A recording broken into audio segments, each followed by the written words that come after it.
Good evening, ladies and gentlemen, and welcome back to RCI TV. It's the Monday Championship. It has returned, and it's the summer season. So, of course, we have a brand new championship for you. And we've got a spiritual successor to an old championship that I was commentating on a long time ago. It is the NSX Summer Cup, and we are here at Suzuka for round one of the championship. It's early in the morning. It's 20 to 5 in the morning. Qualifying and the race will both take place at 4 in the morning. We will see a sunrise towards the end of the race today. 75 minutes on offer, and we have the Pro and Silver class duking it out on track today. My name is Ryan Gill. I'll be your lead host for this championship. We have Jake Boswell behind the cameras for the season, and alongside me, for the very first time in the commentary box, or the first time for me partnering with him, I have Nate Norbury, who you might remember from the Diamond Drive Cup Season 1 and 2. How are you doing tonight, Nate? I'm doing very good, Ryan. I'm happy to be here, happy to be back after my absence after DDC. Finally found another series to sink my commentator's curse into. Let's see how many cars I can get backwards in 130R tonight. And yeah, again, happy to be here, happy to be alongside you. I think we have had, 10 minutes in a box together for an endurance event. But yeah, like you said, our first time properly together commentating a series. Yeah, definitely. It's we do have a lot of commentators around here at RCI now. If you've stuck around for a while, you will have heard many of the different voices. And well, at the moment, quite a few of our regular commentators on break. Will be expecting the return of people like George Smith and Jesse Lee very, very soon. But, well, we're still here, and, of course, we're going to be presenting you all the action here tonight for the NSX Summer Cup. So, let's get straight into the thick of it. What do we have on offer here tonight? Well, it's a 5-round championship, 15 minutes qualifying, and 75 minutes race. That applies for every single round. There is no multi-race format for this championship, and each round will continue the same trend. As for the circuit and the calendars that we, the calendar and the circuit, sorry if I can get the words the right way round, we have Suzuka to start the season in the lovely morning conditions that we have here. Then we'll be moving on to Belgium. We'll head out to Zolder. Then we have Zandvoort, which has not made an appearance on a calendar in a long time in an RCI championship.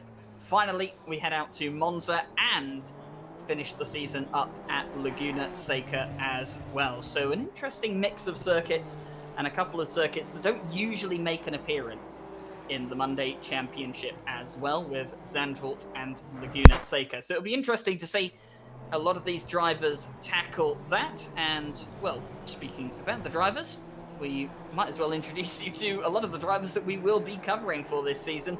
Up towards the top of the timing table, Ataberk Ertan, one of the RCI stewards that we have around here. He's leading the practice session at this point. You'll also know Cormac Ryan Meenan's name from the Friday Championship and a couple other of the Monday Championships as well. Andy Boardman is a plenty familiar name. Alan Knight is also a name that you might recognise. He was in the Pro class. He stepped down to the Silver class. Wasn't quite on pace with some of the other Pro competitors. We have a lot of new names as well, but a name that won't be new to you is Valentin Barrier. Of course, one of the Jalia Community Team drivers, but surprisingly, all the way down in 14th towards the end of practice, and that is quite surprising. Yeah, but the track is fast, so it's not optimal. So obviously still time in there, and it is still the practice session. Maybe keeping something in the back pocket for qualifying, not giving away their true pace. So, like you said, maybe a little bit surprising, but maybe they'll surprise us by pulling it out in qualifying. Definitely so. Plenty, obviously, to see it later on in the event. And, of course, practice session is probably the least important of the sessions in terms of the grand context of everything. You use it mostly as a warm-up session. And Valentin Barrier, down in 14th, isn't, well, it's not exactly where we'd expect him to be, but it isn't entirely representative of where he will finish here tonight. And of course, remember, it is a fast track. It was green for the majority of the practice session.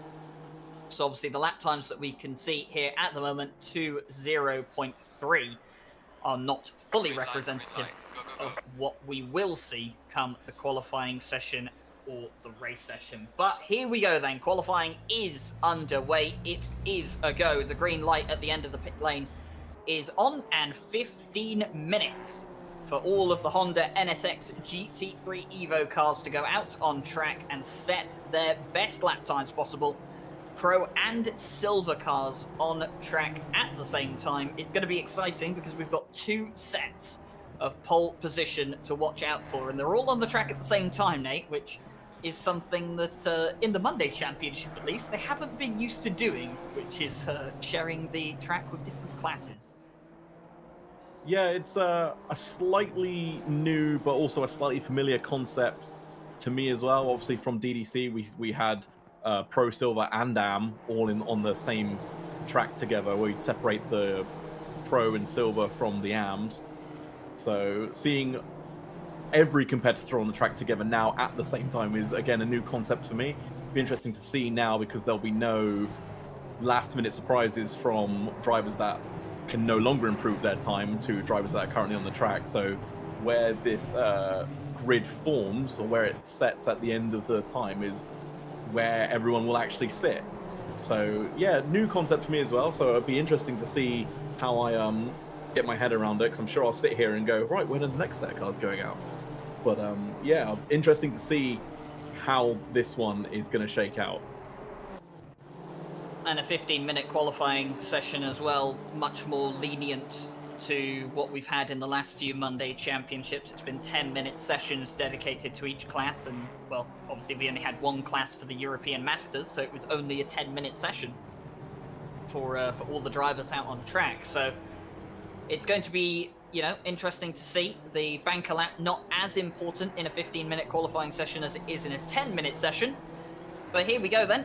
The first lap of the qualifying session by Menno Krozen going to be started right here, right now, down towards the timing line, and off we go to start the first qualifying lap of the season. Down into the first corner, aptly named the first corner here at Suzuka as well. Want to take a nice sweeping line into the corner, use the exit curb as much as you can, and then into the Snake S's we go. Want to carry as much speed as you can, depending on the car. You may even be able to carry third gear through some of these corners. It seems there Krozen briefly shifts up to third, but then down into second. Get better acceleration now, coming up into the Dunlop curve and up towards the Degners, 2 of the most popular corners on this circuit. You've got to get them right. Eye your braking zone on the left-hand side. Throw the car in. Use as much as the exit curb as you dare. Don't invalidate your lap. And then the same again for the second Degner. Much easier to invalidate your lap there, as he works his way down towards the hairpin. Nice and late on the brakes here. Want to take a wide entry, clip the apex and get on the power early. Use any of the exit curb if you feel you need to. And then into 200R we go. Completely flat these sequences of corners until we arrive to Spoon. This is a make or break part of your lap here at Suzuka. Easy to lose the car here, late on the brakes and throwing the car into it, going nice and wide through the middle part of the corner, come back in for the second part of the apex, and then use as much of the exit curb as you can, maximize the straight line speed as you come on to the back straight as well. And now up towards 130R. Nate mentioned it earlier, the most popular corner on the circuit, famous in so many different classes, and that's Krozen. That's Krozen wide, and that is going to invalidate the lap. He'll come into the Casio triangle to finish it out and start over again. But Menno Krozen will not set the first lap time of this qualifying session, or the first official lap time of the season. That will go to Cormac Ryan Meenan, one of the championship contenders for the pro class, no doubt, and it's a 201.7 for the number 12 right off the bat. Yeah, a couple of cars falling in behind on the 3 now, all above Ryan Meenan again, just showing that perhaps just caught up, maybe seeing the car ahead run wide, a little bit of a distraction. You never quite know how a car ahead of you can affect a driver's mental. I know for a fact, when I see someone spear off the track, I tense up because I never know what they're going to do. But immediately, Ryan Meenan kicked down to 4th place, beaten only by Krozen, Barrier, and Ayrton. As we see Homer now coming into the infamous 130R. Again, really, really tricky, because if you just take a little bit too much speed, especially in these mid-engine cars, it will just swap on you. But he keeps it under control, coming down into the chicane. Nice and tidy. A little bit scared of the curb there, maybe not quite sure the balance of his car, but coming round the final corner now, what lap time are we going to see? Well, again, people going even faster now. Where are we? Up to 11. So a respectable lap time. I'm sure there's more time on the table to be had. We'll have to wait and see if he gives it another go. Yeah, it's 5th in class for Poama and 12th overall. It's not a bad opening lap. And here is Cormac Ryan-Meenan for FFS, and he will be continuing around on his 2nd lap now. We also have the other Crozen that is in here in the championship here tonight. We have 2 Crozens up in 4th place, and 2nd in class there is Alan Knight with a very, very impressive provisional pole for the silver class, 2nd overall.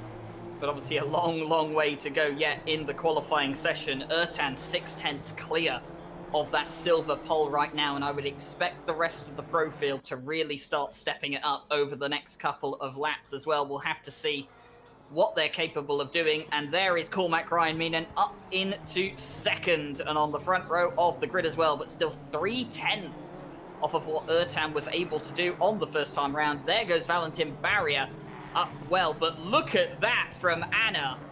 A 1:59.871. We've broken the 2-minute barrier, and it's done in style. Yeah, that was quite impressive. I didn't see that on the timing chart. I was focused on Ryan-Meenan's lap to see where they would pop out, and yeah, 8/10 faster than the closest car. And we're still only on a fast track, Ryan. There's still more time to be given from the track. Yeah, there's still a lot more to come from this circuit, and of course a lot more to come from the drivers. Some of the drivers just do not gel with these, conditions that aren't as grippy out here. You've got to remember, everyone at home, it is a fast track out here. It's 4 in the morning, and well, it's not that warm out either. Only 14 degrees air and track temperature as well. So the circuit isn't really in an optimal state, should we say. And of course, a lot of the drivers may be feeling that as well. Peter Roche for Connection Lost Racing will throw himself up into 15th overall. And his teammate Bart Matcher just ahead of him in 12th place as well. So some of the Connection Lost Racing boys in here today. Bart Matcher didn't actually show up until qualifying had started. So to see him just go out immediately and throw himself up into 12th place kind of shows the pace that Bart Matcher has, and he'll be looking for a lot more than that this season. Yeah, I've only raced with Matcher once, and I remember seeing them behind me thinking, okay, I wonder what kind of fight I'll have with this guy. And within 2 corners, he had disappeared 2 seconds past me. So my first-hand experience of Matcher being a rapid driver, and like you said, we didn't see them in the practice server prior to qualifying, so maybe some sneaky practice away from everyone else, not showing their hand until they need to. Again, it's all about what you can keep up your sleeve away from everyone else. You never want to show off your true pace, because then you might give yourself a false sense of security thinking that you're either the fastest or near the front, and then all of a sudden the real quick guys unleash themselves and you're floundering near the back, and it's quite a depressing feeling. Again, I speak from experience. Well, it's not a depressing feeling for Anna at the moment, who sits 8/10 clear almost of 2nd place. I mean, if we're talking about keeping stuff up your sleeve, well, Diana has not kept anything up the sleeve for the first round of the championship, and that's exactly what we want to see. We'll have to hope, I suppose, that that isn't going to be the sort of race pace that they can manage later on. Obviously, with a full tank of fuel, these cars are going to be very, very different in what they represent in terms of lap times and consistency. This is not the easiest car to drive across a 75-minute race. And I was talking to Bart Matcher, in fact, as we see Ataberk Ertan improve his time, that, Bart Matcher was telling me you can go 75 minutes on 1 tank of fuel here at Suzuka with the NSX, but with the amount of fuel saving you would need to do, you will lose way more than coming in for a splash and dash. And that's going to be interesting. How many drivers are going to commit to that fuel-saving strategy compared to the drivers that know they're going to do a splash and dash and they're fully committed to going right to the top from the very light out. It's going to be great to see if we have any different strategies here as well. And, well, we did have that in the European Masters, and it was a fantastic watch at times. And, well, we'll have to see what everyone has out here today. Cormac Ryan Minant crosses the line, and fourth is only the best that he can manage, I think. Yeah, that time was just slightly slower than what he's done previously. So Cormac Ryan Minant remains in that fourth place. Franz Mora in 20th at this point in time. The number 9, the pro driver, will want to find some more pace at the moment. 2 seconds off of the provisional pole right now. That sounds like a lot, but when you consider that, well, outside of the top 4 is a second off provisional pole at this point in time, it doesn't sound that bad once some context is given, but they'll be hoping for a lot more pace towards the last few laps of this session. I don't want to put a damp squib on anything, but I'm just looking at the timing here, Ryan, and it looks like Anna is going faster again. So this is going to be really interesting to see if they do actually better their time. According to the timing screens here, they are 2 tenths up on their fastest time, which is going to absolutely demoralize everyone else as they cross the line. They did go even faster. 159.682. Atabek Ertan improved his time as well to put it within 3.5 tenths of Anna. And here is Valentin Barrier. He's about 3/4 of a second up on his lap time. That should put him onto the second place position. It will, but it's still 3 tenths shy of Giuseppe Dana.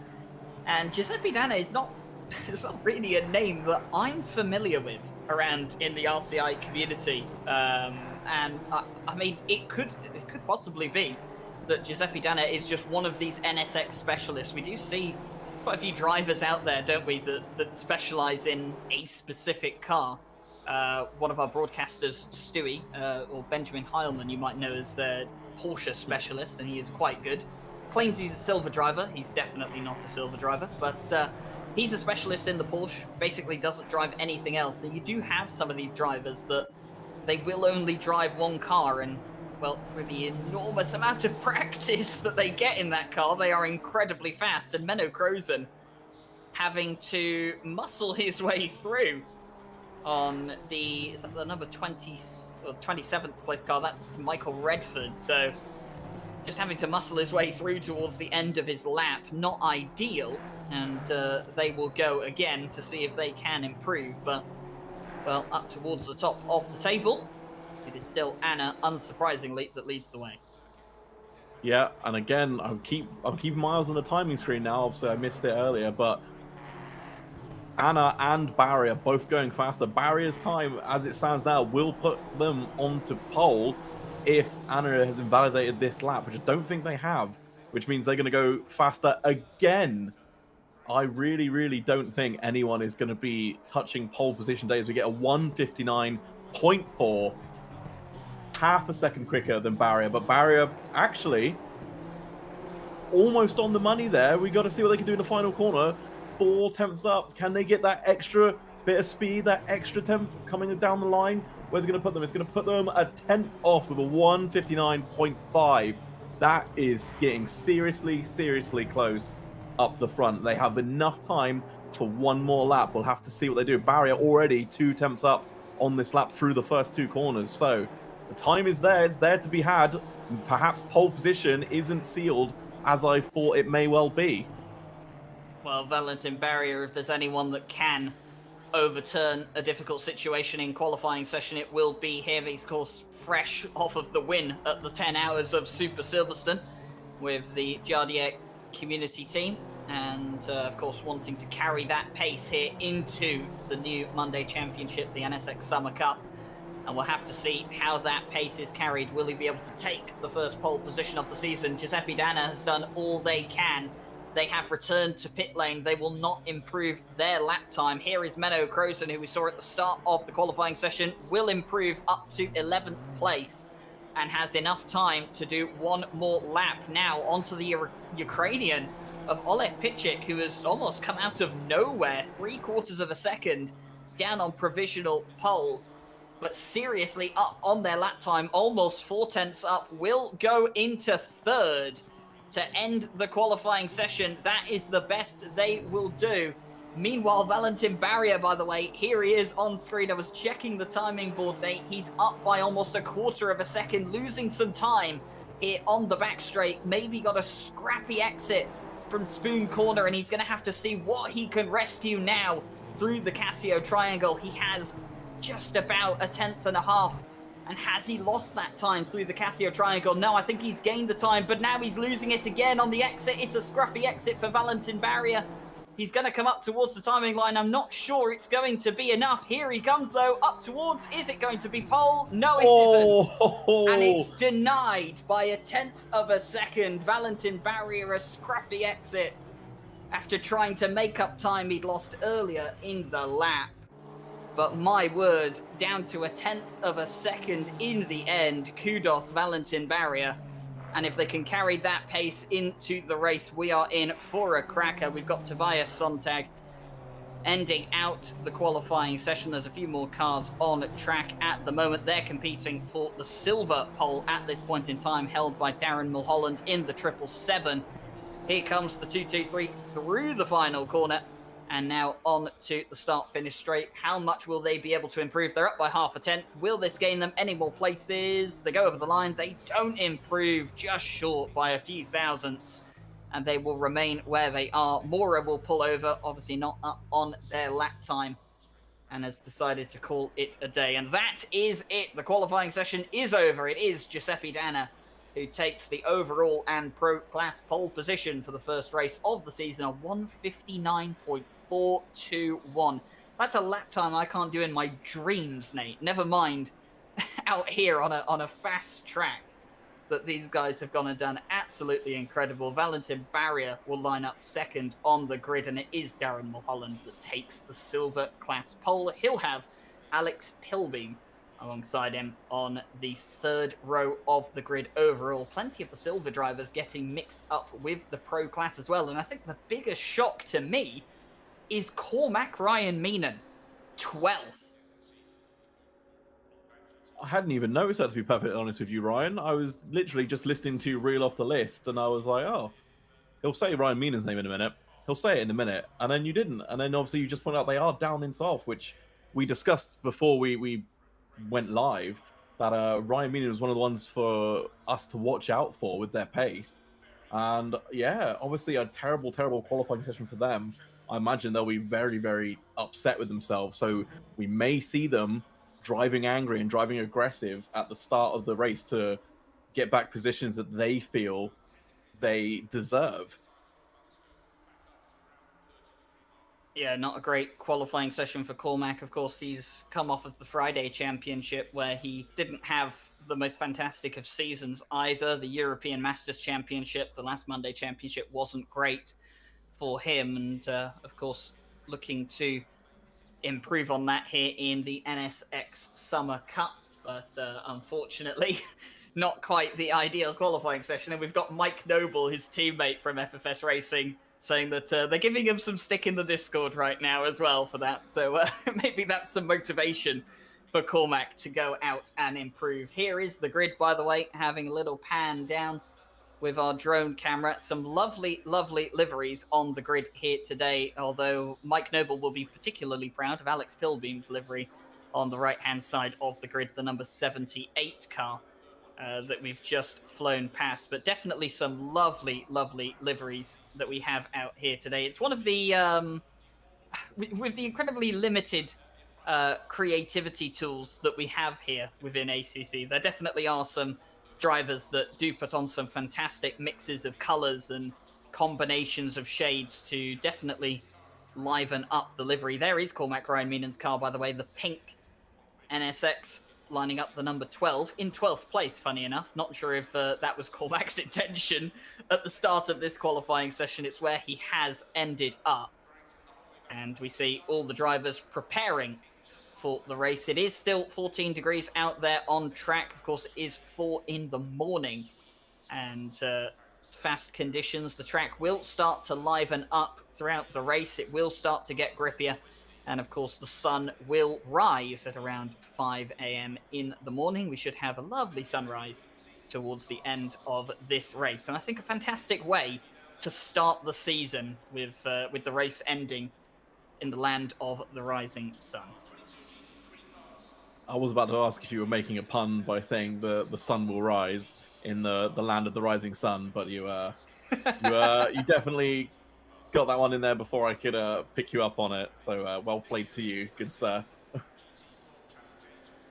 Well, we do try and fit as many jokes as we can here into the commentary box whenever they're appropriate, of course. And I know Jesse Lee wouldn't, or George Smith rather as well, wouldn't have missed the opportunity to have used that to their advantage. So of course, filling in for their absence, and well, we hope that George Smith in particular can return to commentary duties here at Racing Club International soon, because he is a real asset to this community and the commentary that he provides. Of course, he's moved over from South Africa to the United Kingdom, and he's currently getting settled into his new place and his new job as well.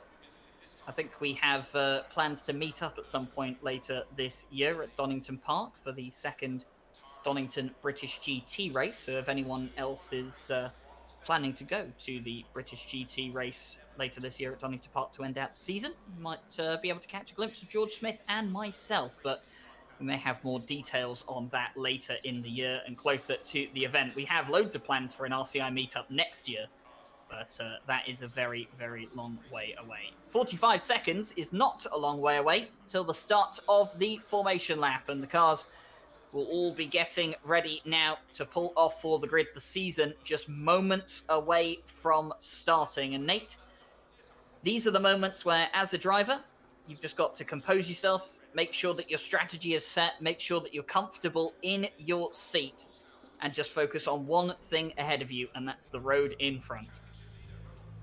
Honest, the formation lap, I haven't actually participated in races for a while now, but the formation lap, oh my god, I get so nervous. It's just butterflies in the tummy, the sweaty palms, and it's just, I'm just so desperate to not get taken out number one, not take out someone else number two, and not throw myself into a wall or a spin. There's a lot to do, and I just every time I sit down on the grid and I'm fine, I'm like, yeah, this is easy, and then I get the 30-second call and I'm like, oh god, it's about to happen. And then the whole formation lap. It is one of the most, I think a race start to me is, it's the most exciting part of the race. I mean, it's the part of the race I look forward to the most, is the start. It's so close with everyone together, and it sounds obvious to say it's so close, but I truly do think it is the best part of the race, and it's the part of the race I enjoy so much, and it's why in endurance races I'm not afraid of starting, should we say. I'm a firm believer in start as you mean to go on.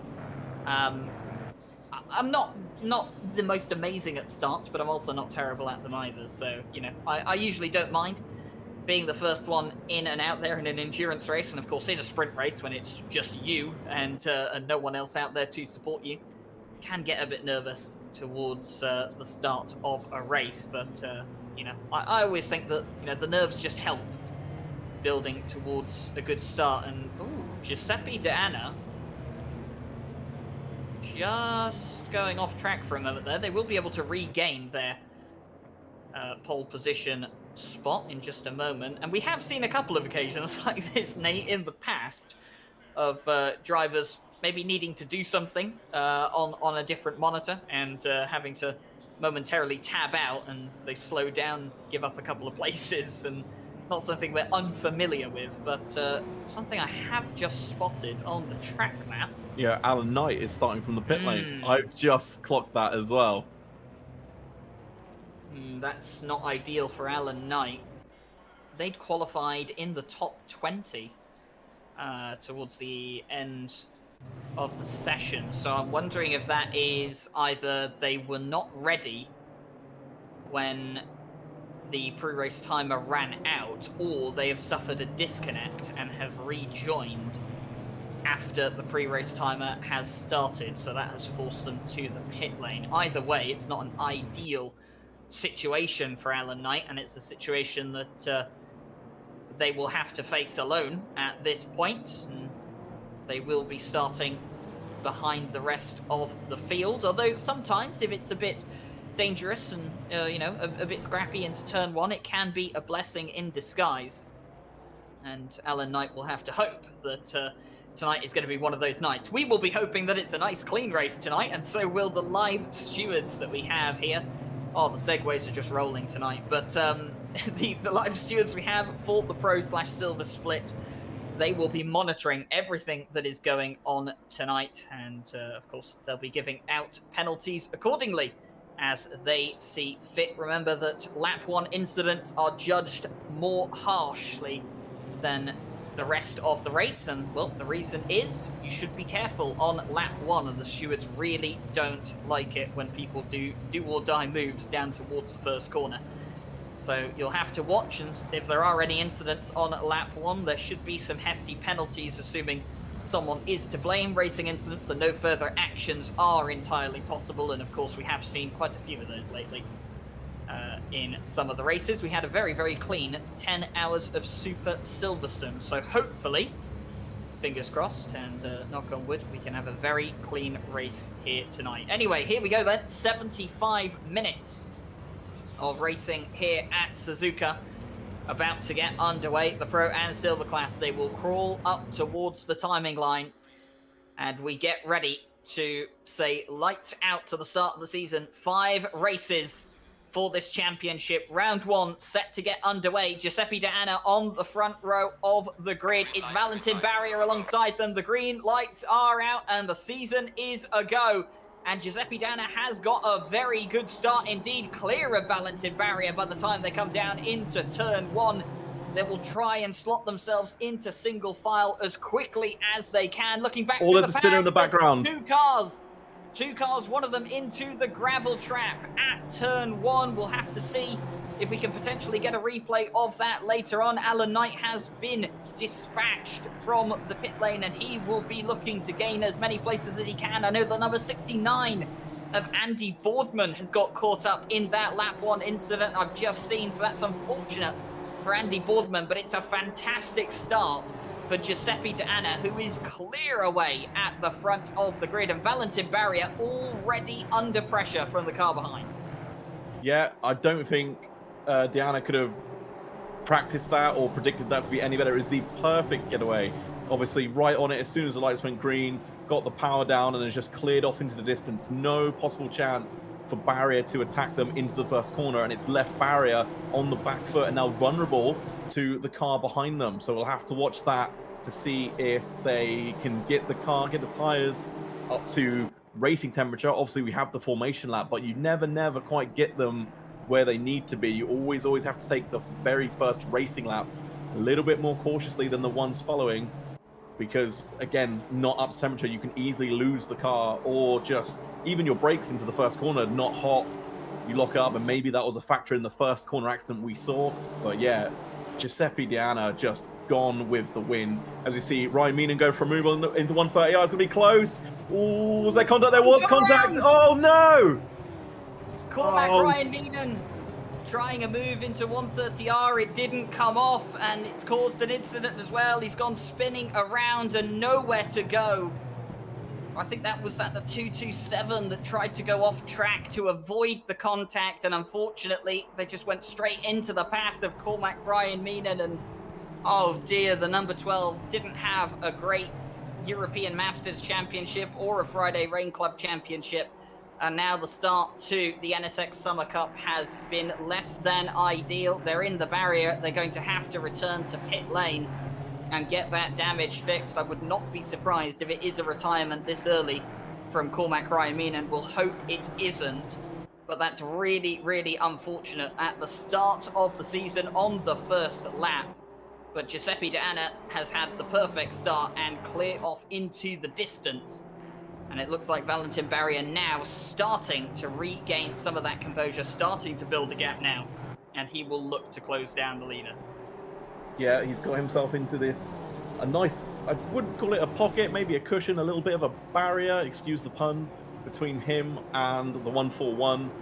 Not close enough that if he has a little bit of a wobble on the exit that the car behind can close up, but also not pulled away enough that if he does have an off-track excursion, he'll be safe to rejoin back into second place. So it's just going to be a case of trying to push, trying to build the gap, and I'm sure Giuseppe Diana will be doing the exact same thing, trying to build a gap to barrier to make sure that any mishaps that either of them come across will not leave them vulnerable to the car behind.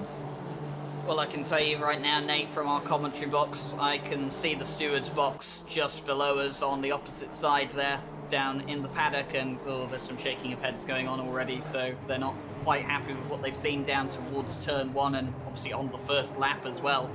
So we'll have to wait and see what the verdict is from that. The stewards will, of course, review that and get back to us when they can. They'll be hoping that the rest of these laps are going to be a lot quieter, because that gives them a bit more time to assess these lap 1 incidents that can be so critical and can have a big impact on the final race result. We're looking here at Bart Matcher, who is just under a bit of pressure now from Crozen into turn 1, but the 404 is going to go wide into turn 1. That's going to allow Crozen to get back through, and it is the number 82 makes the move on the 404. Bart Matcher going to try and fight back, take the inside line. It turns into the outside line, but has to slot in behind the 82 sooner rather than later, and a good move by Menno Crozen in the thought this was GT40 for today. Well, maybe if Honda can turn the Civic into a GT4 one day, maybe we'll see that. But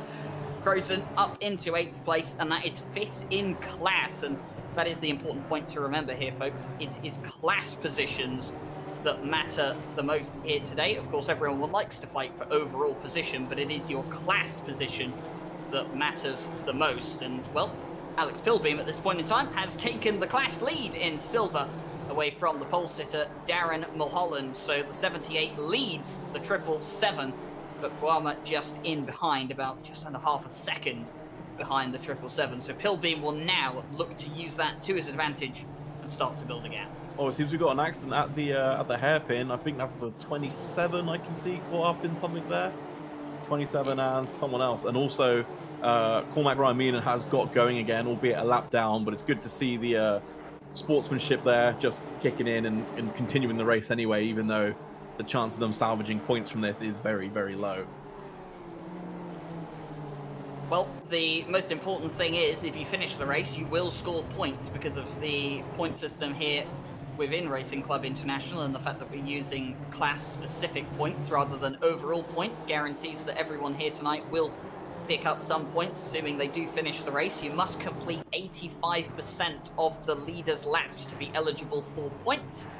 And Cormac Ryan Meenan noticing that, thinking to himself, well, if I can get to the end of the race, pick up some points, it's going to be better than nothing, and hopefully he'll have a better rest of the season. Of course, 4 races to go after this one, so plenty for him to look forward to later on in the season. Here is Cormac Quinn for the 190 team in the 190. They're in the silver class. They're being hounded at the moment by Stroziski and hunted down at this point. The number 20 trying to find a way through, but very difficult to pass through the S's, and Cormac Quinn just following closely onto the back of Fernando in the number 200 as well. Some gaps starting to form throughout the field at this point in time, just a few bubbles we like to call them, and everyone going to be fitting into a nice rhythm now and hoping that they can fight for any positions up ahead. Darren Mulholland, though, he's not fighting for a position up ahead, he's focusing right behind him,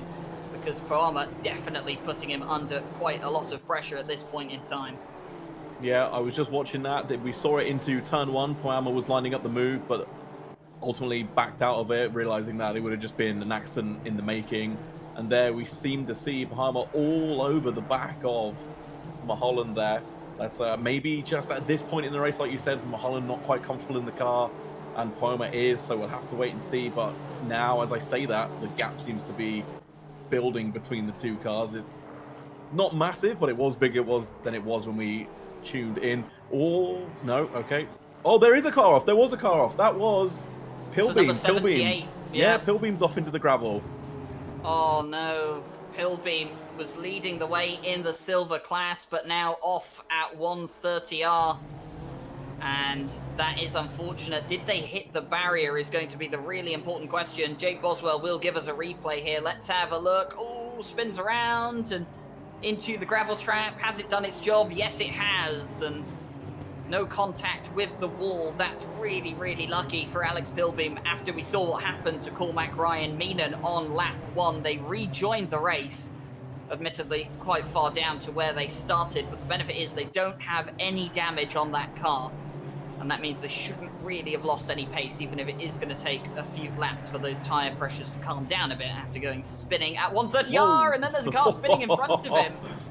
Into the barrier, Franz Mora in the number 9. But I don't think there was any contact here. I'm pretty sure Pillbeam was too far behind, and this might just be clipping a curb. These cars are so sensitive. Yep, clip the curb, you saw the car bounce. And just a slight tap on the wall, but facing the wrong way, and that's an awkward situation for the number 9 to deal with. They're so unfortunate, and that's the thing with these mid-engines cars, is if you unsettle them, they are so unforgiving.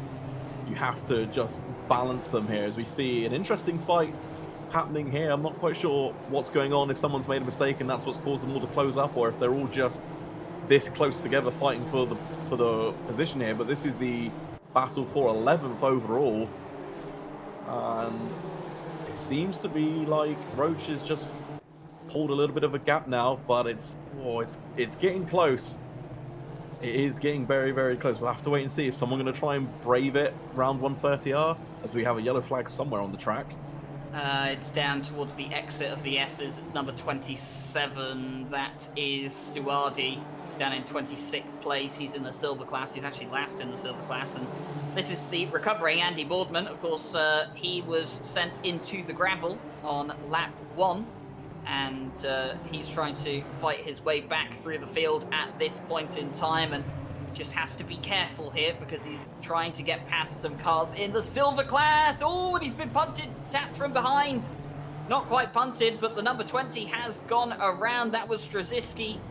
And I'm not sure if that was just a concertina effect down into the chicane. Yes, it was. Just outbraked himself and tried to not run into the back of Boardman. The car behind them just couldn't react quick enough and has tapped them around. It's been a bit scrappy in the opening laps here. I've got a message from Tom Bryant, one of the stewards. In fact, I believe he's supervising head steward here for tonight. He said, well, I think we're in for a long night, boys. So unfortunately, not great news from the steward's box already. But I can tell you that they are hard at work dissecting those lap 1 incidents. So we'll have to see what comes off them later in the race. And we will give you the update on all of those incidents when we have more news. Darren Mulholland has taken over the lead of the silver class after Pillbeam's accident and spin at 130R. So they'll be happy to be back in the lead of the race, but it hasn't quelled the number 4's advances on them at this point in time. Still hot on their heels. Definitely still in the hunt for that class win, but I think Mulholland is doing exactly what he needs to do just to maintain the gap and build it ever so slightly. They're definitely not as close as they were last time we looked at them, although the timing beam would say they are marginally closer. But visually looking at them with my own eyeballs, they are definitely further apart than they were the last time we looked at them. We'll have to keep watching then. And here is Sontag, and this is Chamberlain in behind the 725, and this is Harley Chamberlain going to get the move, and it's going to be done before 130R, and that's ideally where you want to get that move done. And nicely done there by Harley Chamberlain up into, is that 12th place? It is going to be 12th place, I believe. No, up into 13th place. The timing board is already updated, so into 13th place is Harley Chamberlain, and now having a look on Höppner in front, number 19, and that will be for 4th in class. So Harley Chamberlain at this point in time, and that was a poor exit from the number 19 from the final corner, and there is Harley Chamberlain up and into P12, and that is 4th overall. 2 places in the space of 1 sector, and very nicely done as well. 2 very clean overtakes.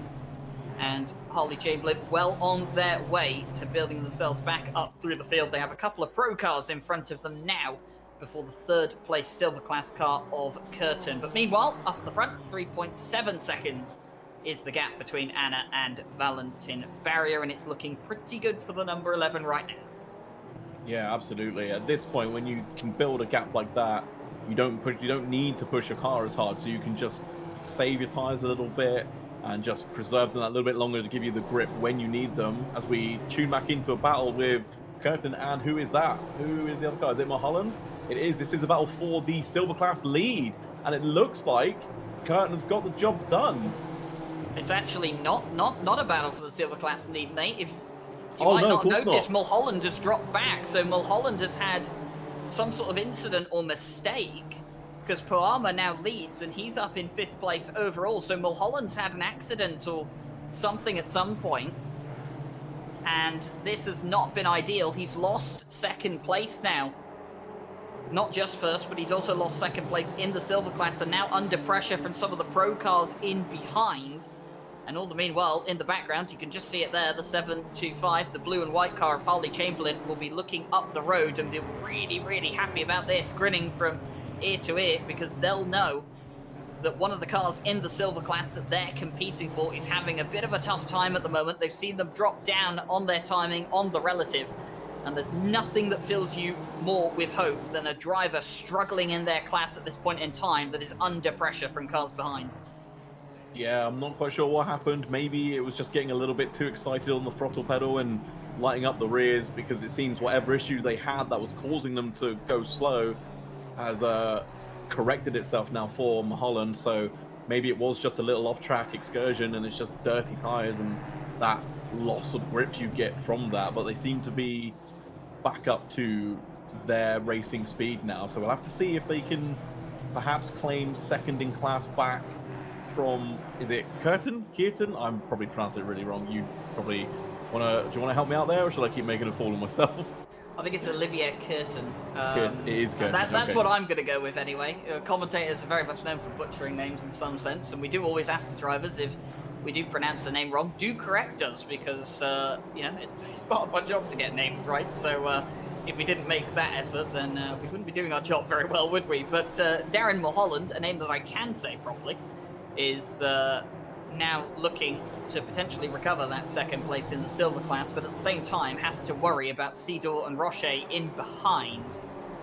And it's not an ideal situation for the 777 to be in at this point in time. Of course, qualified on pole, had a decent start, did lose the lead, but didn't manage to lose too much time, and then has had an incident somewhere on their own, or possibly with another car that we haven't seen, and is now down in 3rd place in the silver class. It just shows how quickly everything can change. Millbeam's 15th overall, by the way, after their spin at 130R, so they're building their momentum back up and working their way up through the field, and that is nice to see as we come into the Casio Triangle now.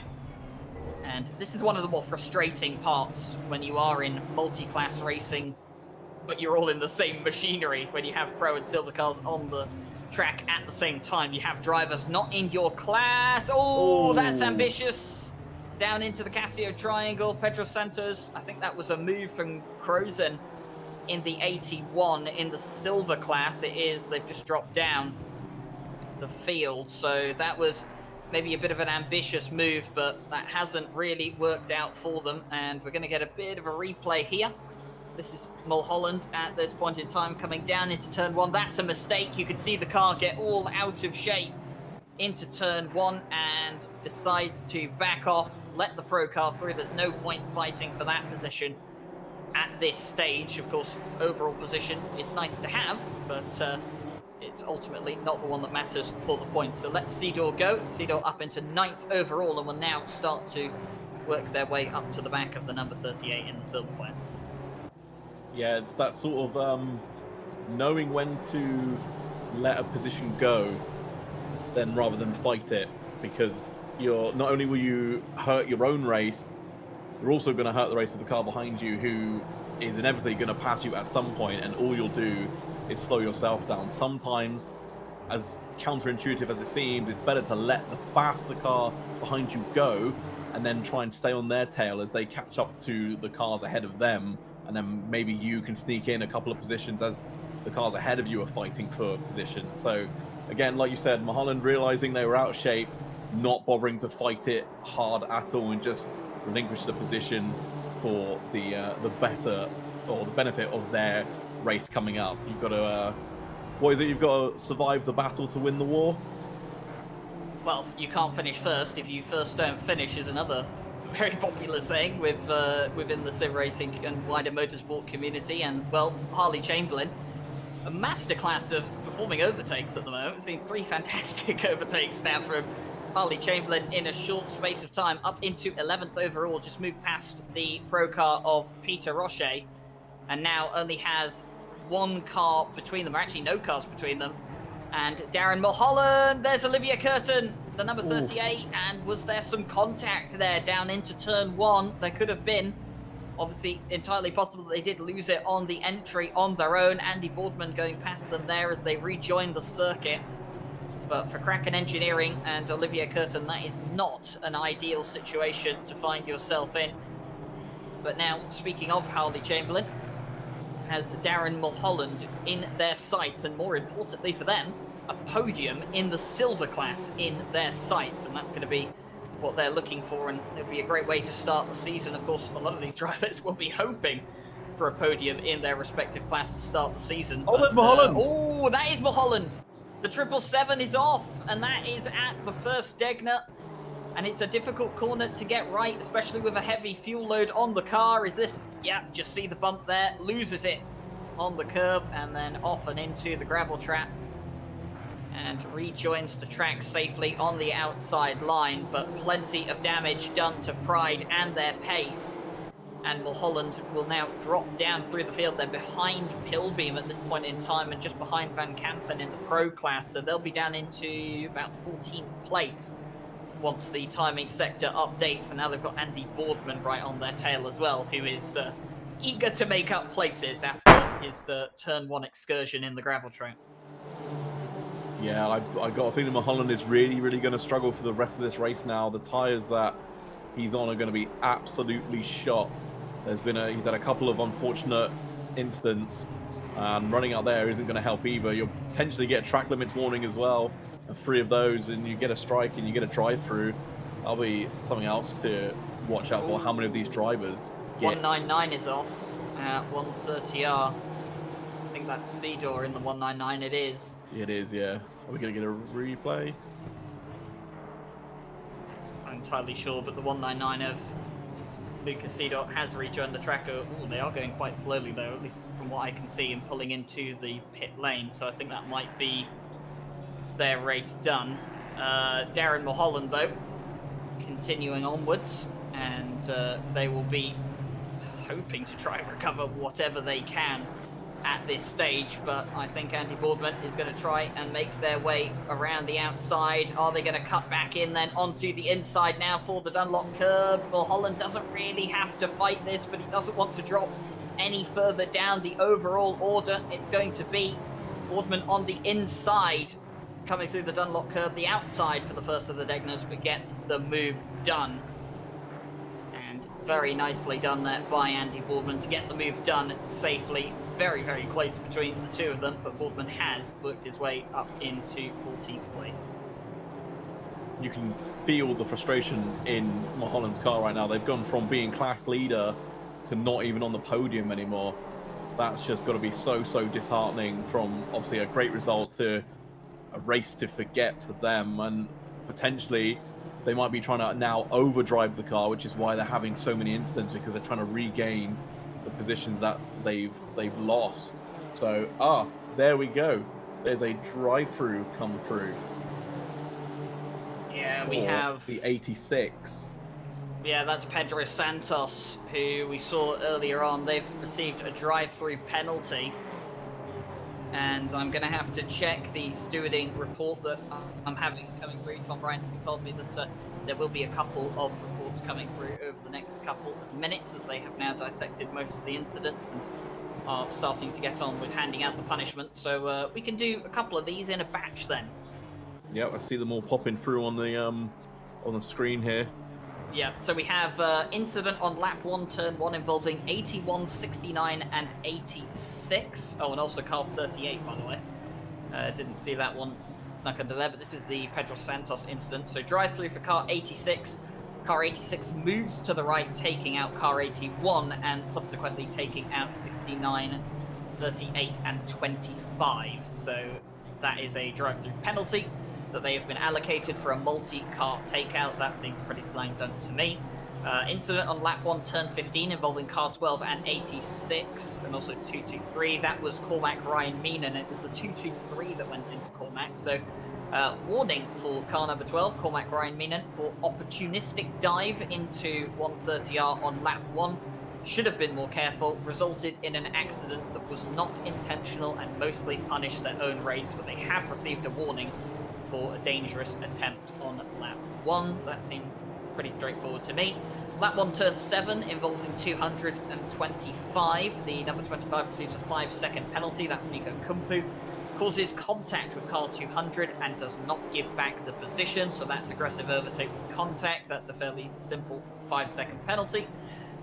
Incident on lap 1, turn 1, involving the 81, 25, 38, and 199. Car 25 turns across the nose of the 199, causes them to slide into the 81, who was already avoiding an incident. There's no further action on that one, as it's judged that all drivers could have done better to avoid the accident. Incident on lap 2, turn 12, involving the 81 and the 69. No further action. Minor contact, inconsequential in the end. Incident on lap 2, turn 15, involving car 20, 20, and 25. 15-second penalty for car 25. Goes off track, rejoins unsafely, making contact with car number 20 and causing them to lose control and lose multiple positions. So 15-second penalty is fairly slam dunk there. And then incident on lap 2, turn 18, involving the 27 and the 81. Minor contact that doesn't really affect either driver, and that's going to be an NFA, as we just see some slight contact there, I think, between Van Kampen and Mulholland, and that has caused Mulholland to go around. This is down into turn 1. Mulholland, very strange lines going into turn 1, a bit too wide, I think, but I don't know, maybe there wasn't contact there. That looked a bit... No, I don't think there was contact. I think Mulholland was trying to brave it on the brakes to keep the position and just carried too much speed into the corner.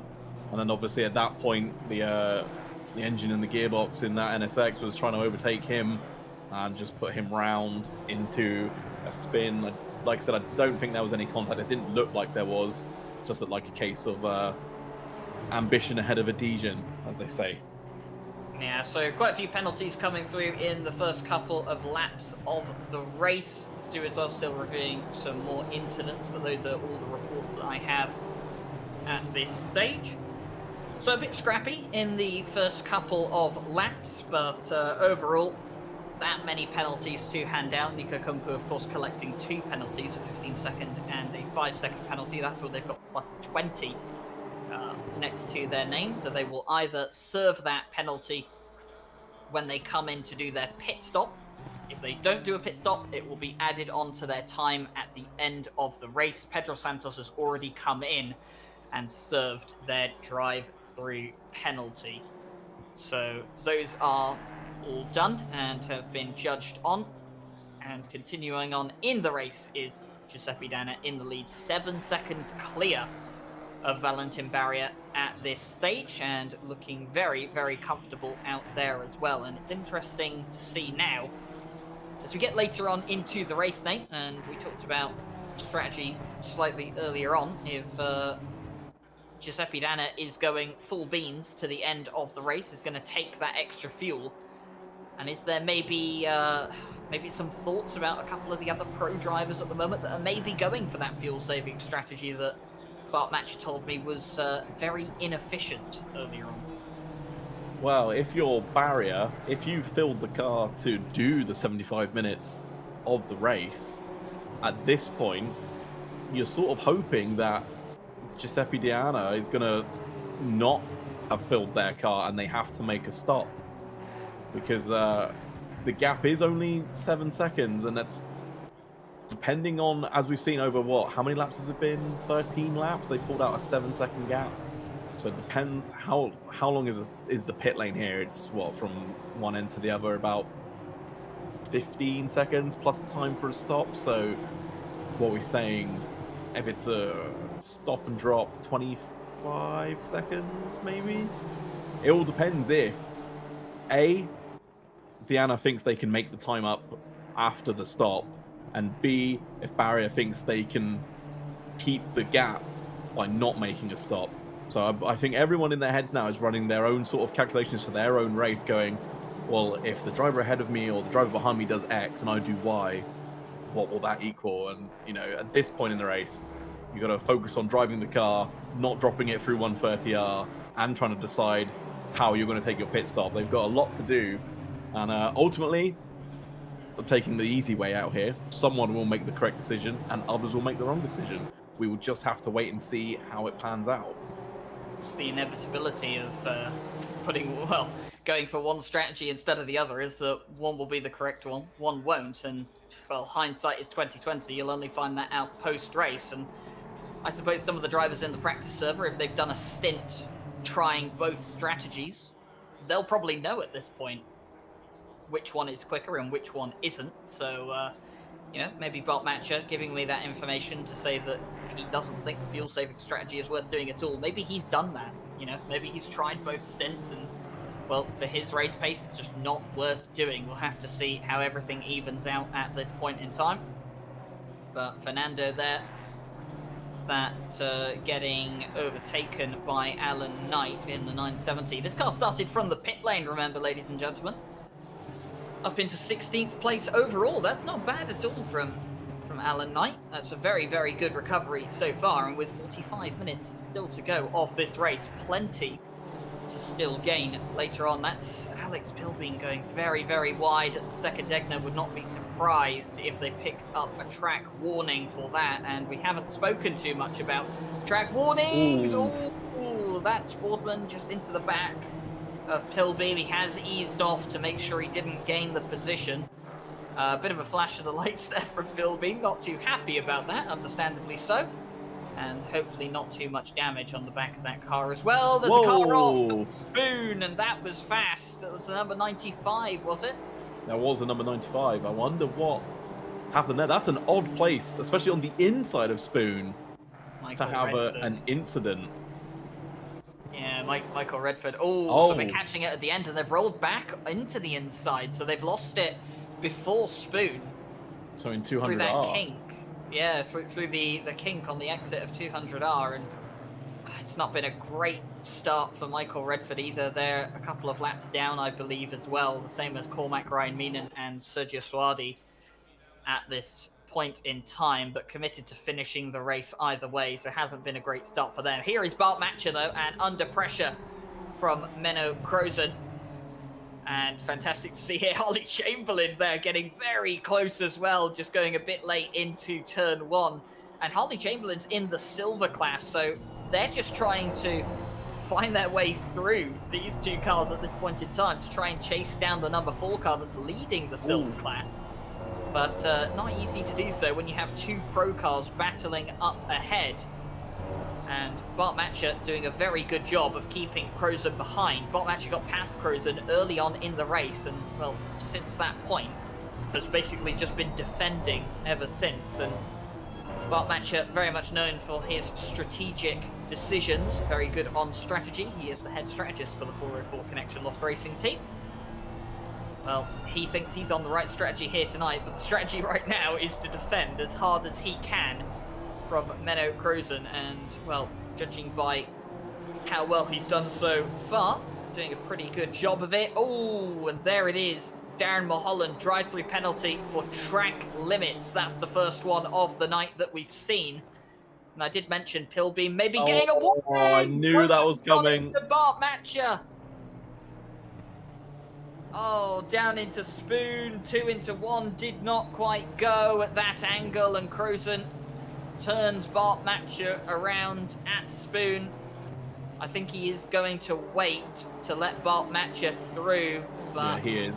Yeah, a bit of the flash of the lights from Bart Matcher. Not sure if that's thanks for waiting or, well, thanks for the pun, but either way, not great for Bart Matcher. It was a fantastic defense that he'd put up so far, but just a mistake from Crozen on the inside at Spoon. And, well, like you said, Knight, you could see it happening, and it is one of those moves sometimes that you can kind of foresee if you're too tight onto the inside line. But Harley Chamberlain won't mind, because that's freed them up to go chase down the leader of the silver class. And that's the benefit sometimes, isn't it, of not actually getting into any battles, because you just sort of hold your ground, and eventually, you hope, the two cars ahead of you will take each other out. And Harley Chamberlain said, thank you very much for that, and just went on through and picked up 2 places without having to do any work. Yeah, but Harley Chamberlain does have a lot of work ahead of them at this point in time. They're a good 23 seconds off of the leader in silver, so they're going to be spending the rest of this race clawing back that gap if they can at this point in time. And oh, Charlie Chamberlain's actually dropping down the field. I've just noticed them drop down the order back down to 11th overall, so something has happened. And here we are. This is Charlie Chamberlain in 6th place. So what's going to happen right here, right now? Is this going to be in the Dunlop curve that they lose a lot of this time? Coming out and looking... Maybe it's in the Degners. Fine. Could be in the Degners. At this point. No, does not look like it. So that must have happened, unfortunately, before we managed to catch a replay. Obviously, the ACC replays going back about 30 seconds as maximum. We didn't catch what happened to Harley Chamberlain, so, but that's quite a shame for them, because obviously they were up into 2nd place. We're going to try and close down the leader, and have now, well, they've got a lot of work to do all over again. It's good news for Alex Pilbeam, though, because despite the fact he led the silver class at one point in time, then spun himself around at 130R, avoided the wall, was all the way down in, I believe, 7th or 8th in the silver class, is now back up into 2nd. Yeah, I mean, obviously, I don't know. There's change of fortunes, if ever. Yeah, it is a massive change of fortunes, but maybe it's just you have an instant like that, and you sort of sit there and you tell yourself, right, settle down, just drive the car to the end now. You had your chance, you've blown it. All you need to do now is just finish the race, and you just get yourself into a groove, into a rhythm, and perhaps Pilbeam's done that, and luckily for him, the positions have come back to him. So, I mean, well done for that. If anything, it's been an excellent recovery drive. Yeah, it has been a good recovery drive from Pilbeam so far, and they'll have to hope that they can keep going. And, well, now, isn't this amusing? Bart Mancher, unfortunately, was spun by Crozen earlier, and that allowed Harley Chamberlain to get through and try and chase down the silver leader. Harley Chamberlain then made the mistake, and well, now Bart Mancher and Crozen find themselves behind the silver car that was chasing them earlier on. So, interesting situation for them to find themselves in, a bit of a reverse to what they had earlier on, and Crozen will be hoping that the next time around they have to try and get back past Bart Mancher, that they'll be able to do it cleanly on the 2nd run by. And we have Darren Mulholland was in the pit lane. They've just come out of the pit lane. I think they had a drive-through, didn't they? Noticed. Yeah, they had a drive-through for track limits. I wasn't aware if they'd already cleared that or not. They might have just cleared that now, though. 44-second pits. Well, pit in to pit out. It is significantly shorter than the rest of the drivers that I've seen do a pit stop so far, so I do believe... no, that wasn't for a drive-through penalty, actually, because Pedro Santos served a drive-through penalty. That was 34 seconds, his pit lane time. Darren Mulholland was 10 seconds slower, so he must have already served the drive-through and has then gone into the pit lane again for either a splash and dash or to repair some damage. Yeah, like you said, I didn't quite catch that either, so we won't know until as we see. Well, I'm actually doing some very, very good defending there, just forcing Crozen out wide. Oh, there's the incident ahead. It's Chamberlain. And Chamberlain's hit Curtin. Chamberlain's gone into the back of the number 38. That's Olivia Curtin that we saw spinning on their own at turn 1 much earlier on in the race. You can see Bart Mancher going defensive from Crozen in the background, and oh, is this just Yeah, Oh, that this was a is big speed difference, wasn't it? it was, and I almost wonder if the number 78 had braked too early into the corner, released the brakes, and then realised they'd carried too much speed, braked again, and that caught Harley Chamberlain off guard, or whether it was just Harley Chamberlain was way too late on the brakes. I'm not entirely sure. There was definitely a severe difference in arrival speed to the apex of the corner, though.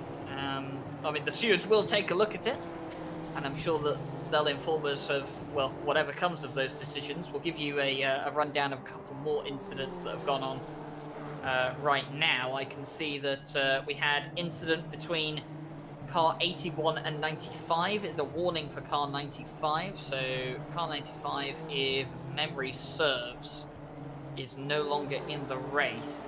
It's Mike Redford. No, it is Michael Redford, actually. That's good, well spotted, mate. I didn't see that. So Michael Redford has a warning to their name. Car 69 and number 20 had minor contact that didn't really result in anything. That's been a racing incident, classified as such. That's Crozen on the inside. Bart Matcher forced onto the outside of 130R. Might have picked up a track warning, but they are going to keep the position into the Casio triangle. So Bart Matcher continues their defense of Crozen. Lap 5, turn 18, 69 and number 20 had another contact, and that ended with a spin for number 20, and that's been judged as no further action because the number 20 punished themselves with that incident. The further ones are 81 and 86 down at turn 15. Minor contact, no penalty necessary. Then we have turn 17, 81 brakes late into turn 17 and 18, has contact with car 86, proceeds to spin out and then retires from the race. So car 81 gets a warning for that. Lap 9, turn 12, car 78 and 35, minor contact, no further action, and then the same for 286 at turn 18 on the same lap. Lap 10, turn 2, 199 and 38, 5-second penalty for car 199. Car 199 is the... Which Honda is 199? I'm not entirely sure they're in the race anymore. Lucas Sidor. They're in the It is pit lane Lucas at the Sidor. moment as it stands. Ah, they're in the pit lane, that's why I couldn't see them. So, in the pit lane. So that's a 5-second penalty for them. 69 and 35 come together, minor contact, no further action. A few laps later, 78 and 69 come together, no further action, minor contact. And then the latest one I have is lap 16, turn 14, 404 and 82. So that is the one we saw at Spoon earlier on. Crozen just going into the back of Bart Matcher and spinning them around. 5-second penalty for Crozen. You can see that one on your screen right now. And it's detailed as 82 takes out the 404, but does return the position. Both lose multiple places, 5-second penalty only. And that penalty would have been much harsher if Crozen hadn't given back the position. So that's just an example there of where if you make a mistake, you give the place back, you own up to it, you can easily avoid a more severe penalty. And now Crozen has decided that they want to try and undercut Bart Matcher, so they're going to dive into the pit lane. But that undercut is going to be very, very difficult to pull off with a 5-second penalty that they'll have to serve in their pit stop.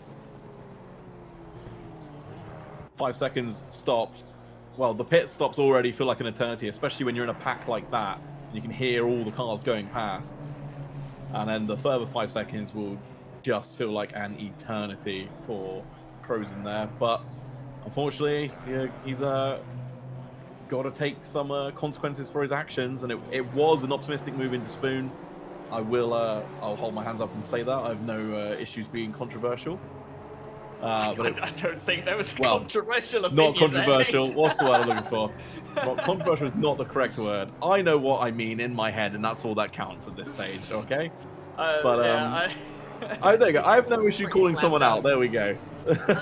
But it was optimistic, so... It was. But yeah, and as we can see, they are now back on their way. They are, and interestingly enough, Nate, we've had a pit stop for the leader in silver. Alex Poama, the number 4, has come into the pit lane. They came into the pit lane on lap 18, so we didn't notice that, but they have come in and served their pit stop. Now, their pit stop was 1 minute and 13 seconds.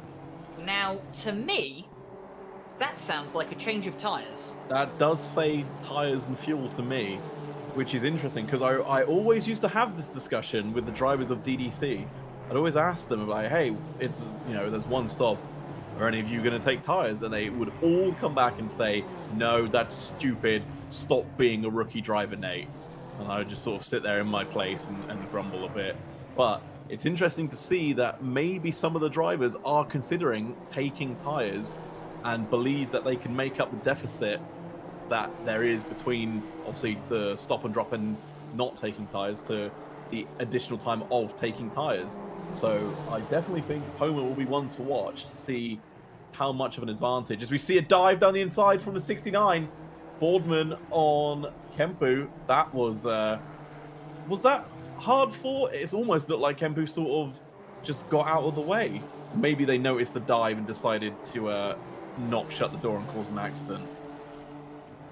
Yeah, could be thinking better of it. I mean, they do have a 20 seconds worth of penalties to their name already, so potentially thinking, oh, I've already got 20 seconds, do I really want to add any more if this comes off wrong? And, well, deciding better of it. Andy Boardman in the number 69, continuing on his way. I believe he's come into the pit lane as well. Yep, did so on lap 16. And that was a 1 minute 10 second pit stop, Nate. So that to me screams tyres as well. Yeah, Chamberlain's just been in the pits, and they were only in there for 49 seconds, so...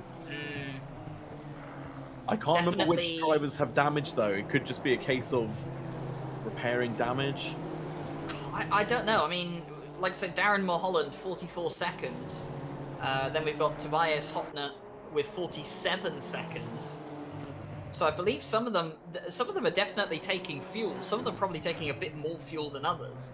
But some drivers are definitely taking tyres, and that is it's an interesting strategy, but that's not to say it's the incorrect one. I mean, the NSX is not kind on its tyres, and we know Suzuka is not a friendly track for tyre wear. In fact, it's probably one of the worst tracks for tyre wear, although that issue might be, should we say, not as bad today, because of the fact that the track is nowhere near as hot as it would usually be. It's still early in the morning, 5 to 5, and only 15 degrees out there on track.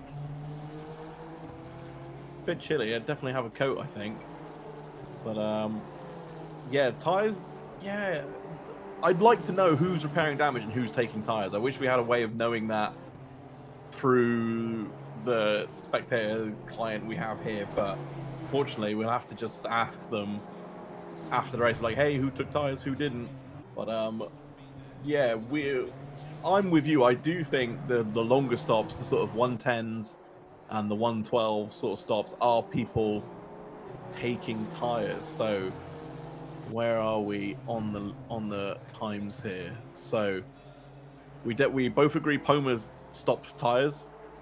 Do we think Andy Boardman stopped for tyres as well, based on their pit stop time of a 1 minute 10?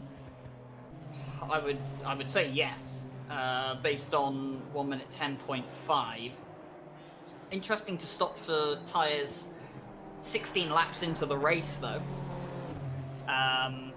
But if they've had any offs and they've flat spotted or drained the tyres.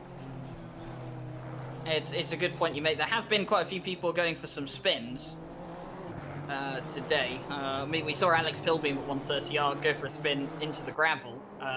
They have not come in for a pit stop at this point in time. It'll be interesting to see if they change their tyres, although I believe if they had flat spots, they would have pitted by now, because running around with flat spotted tyres is awful. As someone who's done it in a stint at Bathurst before, I would know. But why would you punish yourself like that at Bathurst, no less? Well, it was either that or we go a lap down, and I decided that the punishment was worth not going a lap down. But it was fruitless either way towards the end. But hindsight's 20/20, isn't it? And Brian the Madman. I lived through that pain, not willingly, but put myself up with it.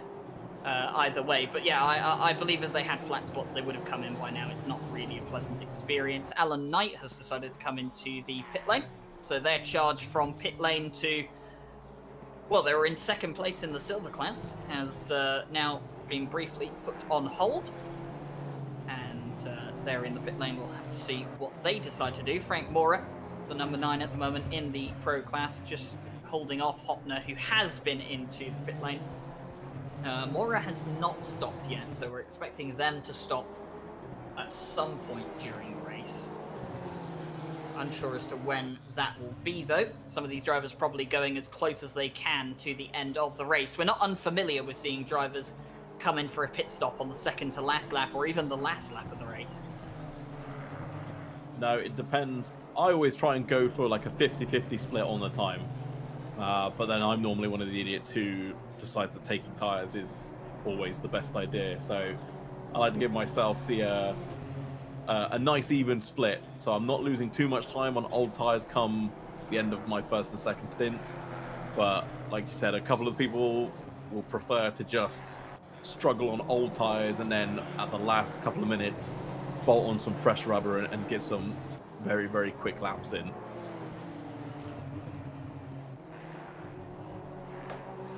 Well, 26 minutes of the race remaining for the opening round of the NSX Summer Cup, and Giuseppe Diana still leads at this stage, 8.7 seconds. The gap not going up as quick as it was before in the opening, probably third of the race. I would say that Anna definitely had the better over Valentin Barrier, and whilst the gap is still increasing, it's not going up as quickly as it was before.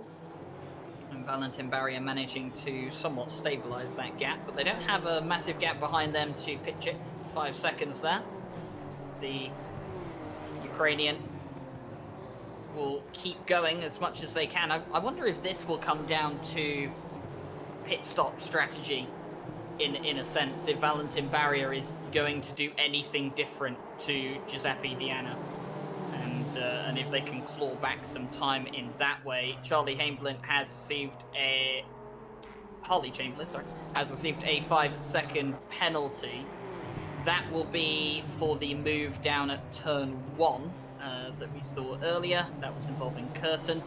So that's a fairly slam dunk 5-second penalty. Don't really think there's too much to say about that. And they've got Andy Boardman in behind them as well, who is still recovering. There's Franz Mora going around. I don't know if it was contact. We'll have to see. I think it might have been a little love tap. Definitely from the angle we've got.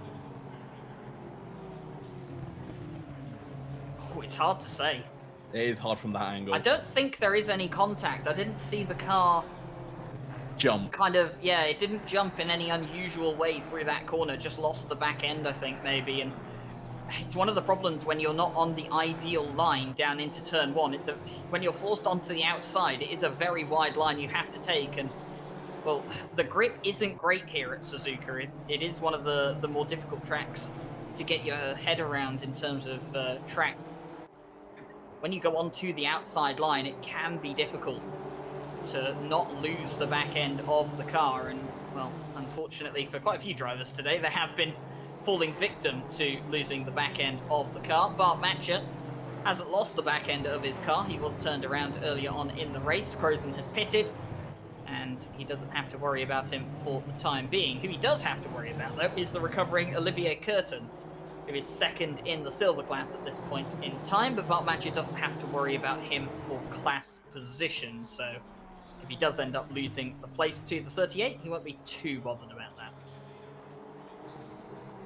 After all of this, though, after Pilbeam dropped it in 130, or in 130R, apologies, they're now silver class leader at the end of all this, and I believe, correct me if I'm wrong, but they've also served their pit stop. No, pit stop time is saying 0 seconds for a pit stop. So, okay, so Pilbeam still has to stop. How far ahead Curtin are they? And has Curtin stopped yet? Yes, they have.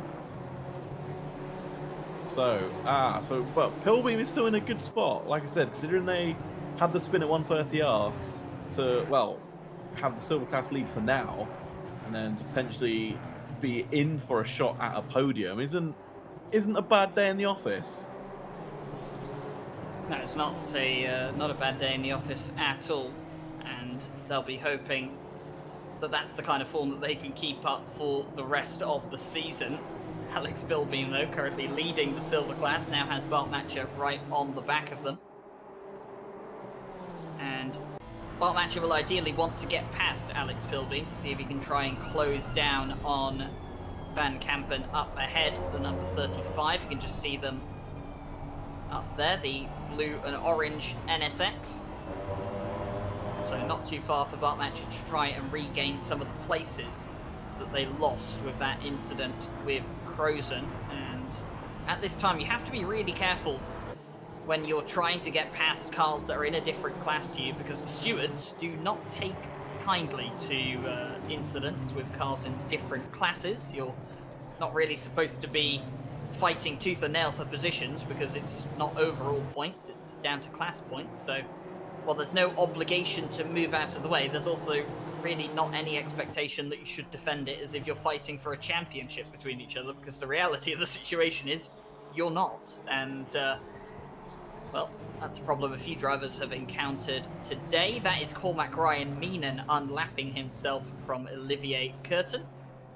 And Cormac has not had an ideal race here today, but he is still going, and he looks committed to finishing the race, and that is good on him. He will pick up some points for finishing here today, and he will hope next week at Zolder that he can have a much better race. Meanwhile, we have a battle on here, and this was Alan Knight, who has got past Suzuki. The timing board not yet updated. There we go, now it has. So Alan Knight making his way back past another one of his competitors, and here is Franz Moore, who just had a spin a couple of laps ago at turn 1, being overtaken by Andy Boardman. There goes the car off into the barrier. Who was that? I didn't catch the number. Not sure who that was. I do not think... Oh, it's Suardi. It's the 27. It was Suardi, yep. the 27, yep. Was there contact there? I don't... No, the car had a weird bob. I think on the exit or on the end of these curbs where the curb re-meets the track, there's strange little dips and little bumps, and I think every time we see a car, they just ride the rumble strips of the curves for a little bit too long and catch the end of those strips, which drops them onto the grass and unsettles the car. It didn't look like there was any contact because you saw the front corner of the car dip and then bob back up. So I would like to say there was no contact, especially seeing as the chasing car, I forget who we were on board with now, Andy Boardman, didn't, their car never seemed to react to contact.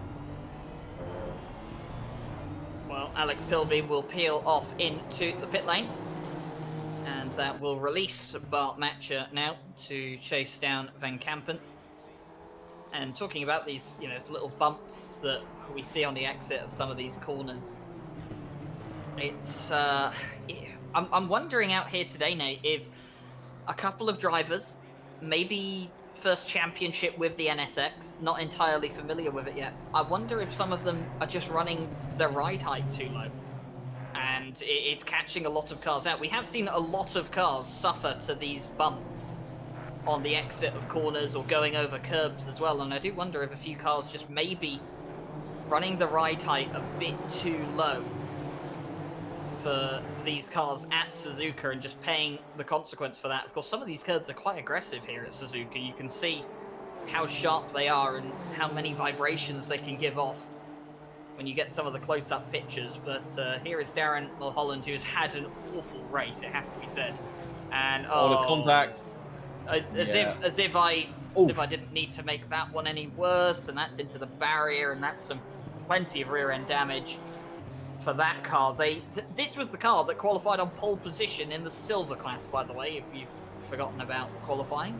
That happened so long ago. And They're not pitting. Interesting.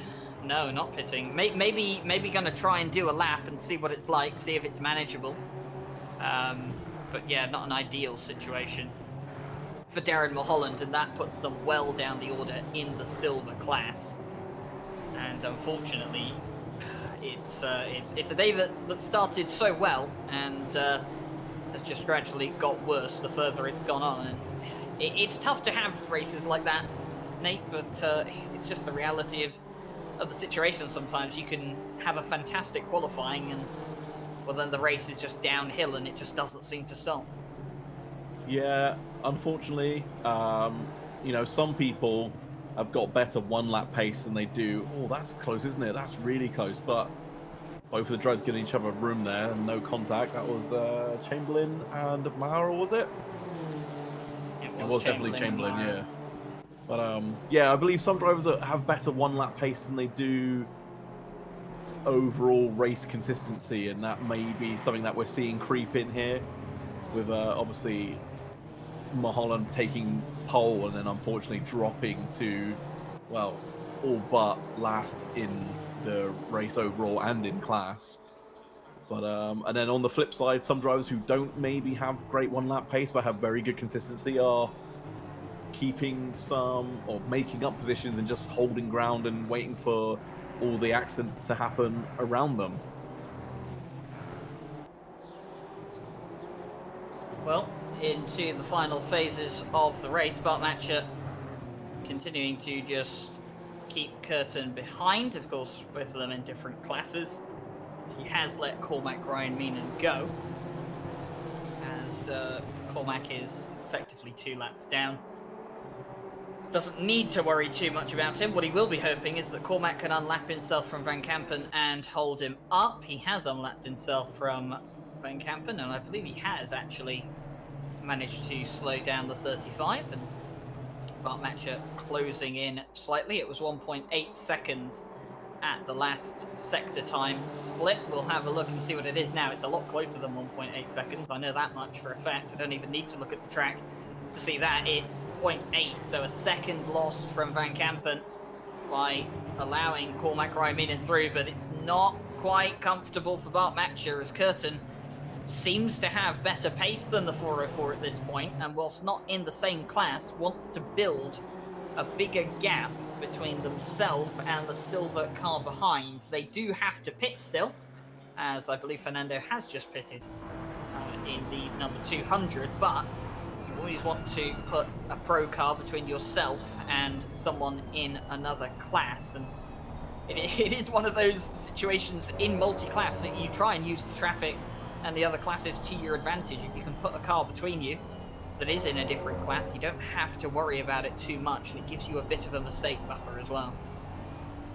Yeah, it's always the car buffer, especially if the car that you've put between yourself and whoever you're fighting obviously isn't in your class, because then the car ahead is, or sorry, the car that you've passed, that you've put in your buffer, is more likely to be a hindrance to them than to just wave them on through, which is probably, an obvious statement to make, but as a driver, it just gives you so much sense of, there's less urgency in it. You sort of know you have that buffer, and you don't drive as hard until you see them starting to get past. As we see Matcha going wide, is that maybe the line, or are they allowing Curtin through? No, it's definitely just the line they've taken. It looked like they're a little bit too deep, but now Curtin is all over the back of that car. I'm really hoping that one of them comes to their senses and either backs down, or I fear it's going to end in tears here, Ryan.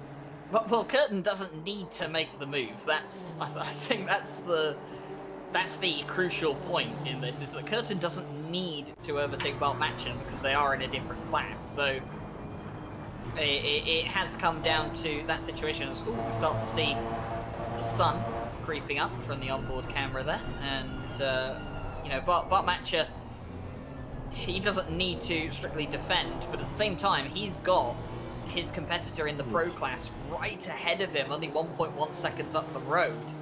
So he won't want to lose the position to Curtin, because that means once Curtin gets onto the back of Van Kampen and Bartmatcher gets dragged along with him, Bartmatcher can't make an overtake until the 38 has got past, and there's no guarantee that the 38 will get past the 35. So there's all these calculations going on in the driver's head of why they can't just simply move over someone who's faster than them in a different class. And well, Jesse Lee will always tell me that it comes down to racing drivers are racing drivers, and pride gets in the way, and it's all about who finishes best overall, and class position is irrelevant until post-race. And there is some truth to that, but I would like to think that, some of the more established drivers within the ACC community, and especially around here, would know plenty better by now. But Bart Matcher is not keen on giving up this position, and personally, I think I'd be the same at this point if I could see one of my rivals directly in front of me. See, I don't know, it sort of loops back to what I talked about earlier, because we can all see from watching this battle here that Curtin is faster than Matcher. And like you said, you don't want to have a car between you and the car you're trying to pass. But on the same side of that, if Matcher lets Curtin go, and Curtin can get onto the back of Van Kampen and pass them, they then have the opportunity to potentially back Van Kampen into Matcher and allow Matcher to get the overtake. There was a lot of names in there. I hope everyone was followed along with that. But that's the thing, because Curtin is faster, and they are being held up. And again, like you said, they don't need to make the overtake, but I feel like Matcher is hurting himself by defending from Curtin, which is not allowing him to close up to Van Kampen. He has closed up slightly on this lap. I wonder if that's a mistake from Van Kampen more than anything. I think it is, because he's half a second slower on this lap than Bart Matcher was, so probably just a mistake coming out from the number 35. But it's hard to call, isn't it? Because on one hand, you don't want to possibly risk an incident with the car behind that is quicker and is trying to get past you, but at the same time you don't want to risk losing an opportunity to gain a place in your class. It's a very hard situation to call when you're in the car, and well, here is Crozen, who was chasing down Bart Matcher earlier on, had a little incident with them before. They're currently stuck behind Nico Kumpu, and that's not doing their undercut strategy any good at all, because they're being held up when they should be in clean air. Here's Harley Chamberlain, who has that 5-second penalty. They had already made a pit stop. No, they haven't made a pit stop, actually. So Harley Chamberlain still has that penalty to their name, and I think that is Crozen getting past Nico Kumpu. A little bit of contact there, but I'm not entirely sure that the contact affected the outcome of the incident. We'll get a replay here. And Kumpu is wide. Crozen just goes to the inside. Yeah, it's just some body-to-body contact, but as Jesse Lee would say, it was a hip check. I mean, yeah, it was a less aggressive hip check, but yeah, just a little tap on the side. There won't be any damage done to the cars, and ultimately, I don't really think that would have affected the outcome of the overtake either. So I think Crozen will get away with that one. The stewards still looking at a couple of incidents. I believe it has calmed down since the start of the race, and that was a message that Tom Bryant passed along to us earlier on, so it's not been as bad for them in the second half of the race. And Curtin's still in this situation of not being able to get past Bart Matcher, and now the situation has become a bit more desperate for Curtin, because they have Poama behind them, who has pitted, we believe is on fresher tyres, and is chasing them down for the lead of the silver class. So now Olivier Curtin's kind of desperation to get past Bart Matcher is almost multiplied in a sense. Yeah, this is the point where now, if I was in Curtin's position, I'd be getting frustrated, I'd be getting annoyed. If I knew I was faster than the car ahead of me, and now they were holding me up and I was being backed into my rival, I would be seething. I would be trying absolutely everything to try and get past. And unfortunately, we might not see it. Well, I'm hoping we don't see it, but sometimes drivers in these situations do get desperate. And as we saw, they did have a look up the inside at 130R and then had to get out of it and climbed all over the curb. I'm hoping we don't see anything silly this close to the end of the race, but again, now Curtin is now under pressure because his main rival is now behind him, because he's stuck behind a slower car. And this is a situation that Olivier Curtin did not want to find themselves in, but it is the situation that they are in. And at this stage in the race, Poama's looking good right now, because Poama has fresh tyres. Poama's done their pit stop. We don't know if Curtin is going to pit. They might be on the strategy that takes them to the end of the race. We only have about 7 minutes to go. So if anyone is going to pit, they're going to have to do it within the next couple of laps, unless they're going to the end. And, well, Curtin at this point in time, if they are going to the end, they can't afford to hang around here for long, because Poama has everything going for them. And if you've got fresh tyres over someone that's had to do 70 minutes on one set of tyres throughout this race, you're definitely going to have more pace than them. And I wonder if the only thing that's holding up Poama at this point in time is the fact that Bart Matcher is kind of giving Curtin a tow along some of the straights and is just waiting and biding his time to see if Curtin makes a desperate move. Yeah, we'll have to wait and see how that plays out, but Poama might not even need to wait for Curtin to make a move. Such is the difference in the performance of their cars. I mean, we can now see over the last few laps how far away Poama was to where they are now. It might just be quite an easy, well, I suppose no overtake is easy unless they, roll off the track for you, but a relatively straightforward pass just because, like you said, Curtin's tyres are completely shot after driving on them and driving pretty hard on them for the last 70 minutes of this race. Update for you, Andy Boardman received a 15-second time penalty. You can see that on the side. You might have seen it pop up a lap ago. That was for lap 25, turn 2, incident between them and car 27. Takeout on car 27, follows closely on the exit of turn 2, leads to contact and takes them out. They will sorry to buy in here, Ryan, but Curtin's go down the inside of Matcher through Spoon. Now it's going to be a drag race down to 130i. It looks like Curtin's slightly just far enough ahead. Yes, they are. So they've now got the move done. They've now can just take 130r as they wish. But now we see Poama climbing all over the back of Matcher as well, trying to follow Curtin through so they don't lose any time. They're going to try it around the outside of the chicane. It's not going to work there. But now Curtin has got the job done. Can they scamper off in free air and hope that Poama gets stuck behind Matcher for as long as they did? Well, this is the thing now.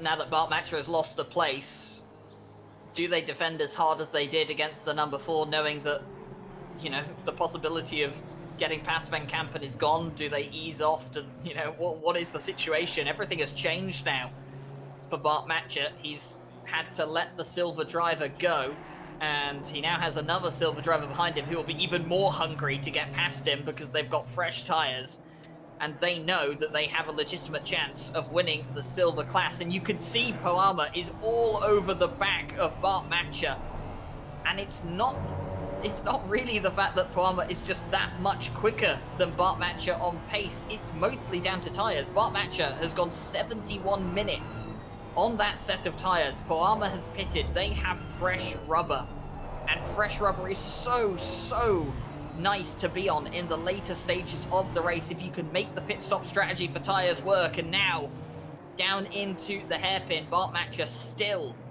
refuses to move over for the silver driver. That will please Curtin after all the grief he's had so far with the 404, but the number 4 car will not be happy at all. Van Kampen will be saying, okay, keep it up. I'm going to try and build a gap. And ooh, Poama, just a slight mistake there, but this is the desperation starting to show now. Has to get past if they want to win in the silver class. And look at this. This is a nice run. Very, very close on the back of Bart Matcher. Use the slipstream, pulls out to the outside line. If they're going to have to get around Bart Matcher, it will be the outside line. They're going to go side by side. Will he go around the outside? They'll go off. Careful to not pick up a track limit warning, and the move is done. Well, I don't know about that. I'm not sure if ACC will see that as a fair move, but it seems like there's no punishment or penalty coming Palmer's way, so now they are free to hunt down Curtin. But look at the gap that Curtin has built in just one lap. They're now all over the back of Van Kampen. So will they be able to get past and again put another car between themselves and Poama, or will Poama be able to get onto the back of Curtin and make them drive defensively and forget about trying to pass the 35 car. It's all getting tasty in the last 2.5 minutes here. Yeah, and Curtin has, well, the same problem he had earlier, but now it's Van Kampen in his way instead. And, well, we'll want to try and get past Van Kampen. That would probably secure it in these last couple of laps. If they can make their way past the 35 now, that would secure that silver win as long as they can keep the car on the track. But of course, Van Kampen won't want to lose any places. They won't want to give Bart Matcher any chance of getting back into that. Oh, is that Cormac Ryan Meenan going slow? I think he's just letting those cars through. He's speeding up again. So he's just letting those guys through that are racing, not wanting to get involved. He's 2 laps down. That's very well played there by Cormac to not interfere. The leader is on the final lap of the race. Anna has started the final lap. Valentin Barrier has closed the gap slightly from the 8.7 seconds it was. It's down to 6. So Valentin Barrier has found pace in the second half of the race, but it isn't going to be enough without a mistake from the pole sitter. And it looks like it's going to be a fantastic drive from them. It's a drive-through penalty on the last lap for Sontag in the 2-2-3. It's for track limits at this late stage in the race. It's awful. It's the worst time to pick up a drive-through penalty for track limits, but unfortunately so, and I believe they'll have to serve that as a post-race penalty. They will, because they've already crossed the line. So that's really unfortunate for the 2-2-3. This is looking back at Olivier Curtin in the 38, and look how much Poama has closed down. That was a 2.4 second gap between the 38 and the number 4. That's what fresh tyres will do compared to tyres that have done 75 minutes near enough. And look how close Poama is. This looks exactly like how he was against Bart Matcher. He's all over the back, and the problem Curtin has now is he can't go any quicker because there's a pro car stuck in front.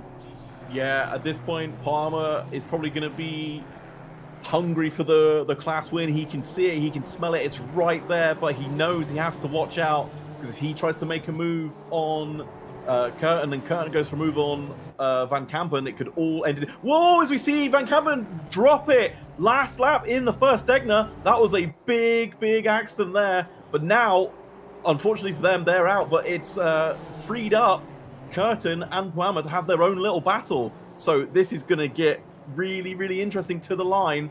The Poama knows he's got to get it done in the next few corners or it is over, as we see our race winner Giuseppe Diana not put a single wheel wrong all race.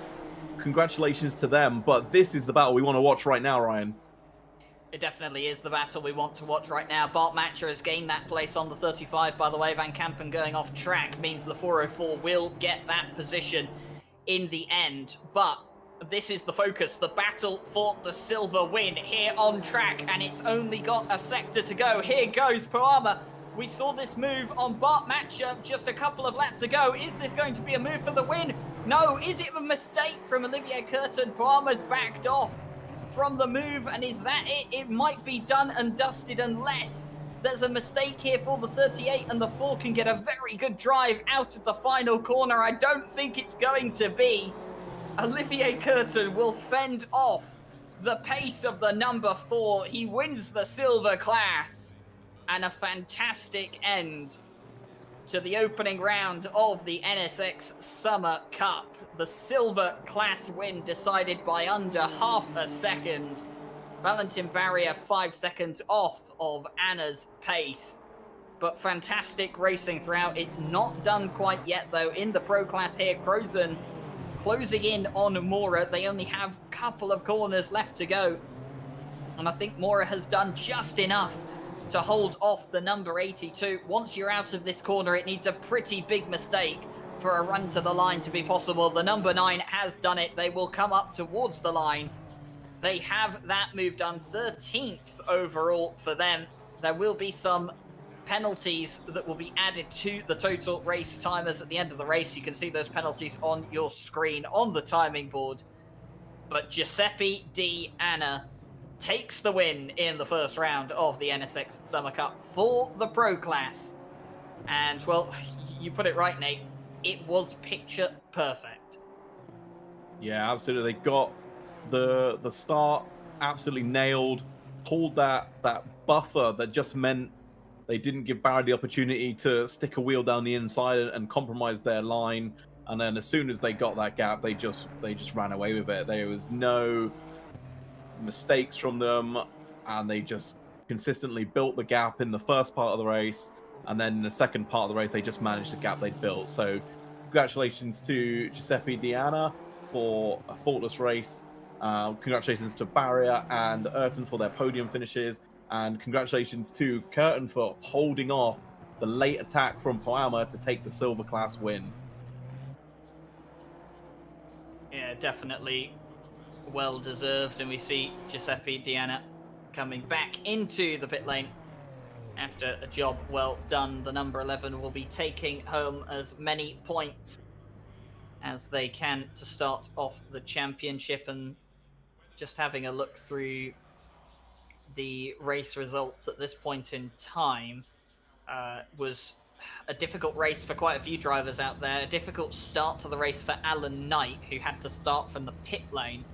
They finished up in 16th overall, and I believe that was 6th in class. So what an incredible recovery from Alan Knight. And with the time penalties added at the end of the race, they might yet gain a couple more places. So we'll have to see what happens out through the rest of the time penalties. We'll have the results up just later on in the race. But my word, an incredible end to the first race of the season, Nate. And, well, I said on the formation lap, I'm a big believer in start as you mean to go on. If that's the start of the season and we're going to continue on at this rate for the next 4 races, it's going to be a great championship for the summer. It is absolutely going to be a great race, but I'm hoping that we don't see as quite a dominant performance from Giuseppe at the next track. Maybe they just enjoy this car at this track. That's one thing. Obviously, preferring a track is always in your favor, but a closer battle at the front would definitely spice up the championship. But if we don't get that, we've got plenty of action in the midfield to keep us entertained. We definitely do. And, well, whilst we come to the end of this broadcast, we'd like to say a big thank you to our partners, obviously Race Department, AK Informatica, Driver 61, Fanatec, and Sim Racing GP. Obviously, Race Department helped us get up off our feet over a year ago now. You know plenty about them. And AK Informatica servers are run on their machines. So big thank you to them. Driver 61, if you want to get as quick as some of these guys out on track here today, well, the Sim Racing Academy from Driver 61 is the perfect place to learn those skills. $10 is all it costs to get access to their Sim Racing Academy. It's a fantastic platform and a fantastic learning resource as well. Plenty of really helpful driving instructors who teach real-world drivers how to get quicker, and they're really good at teaching drivers in the sim as well.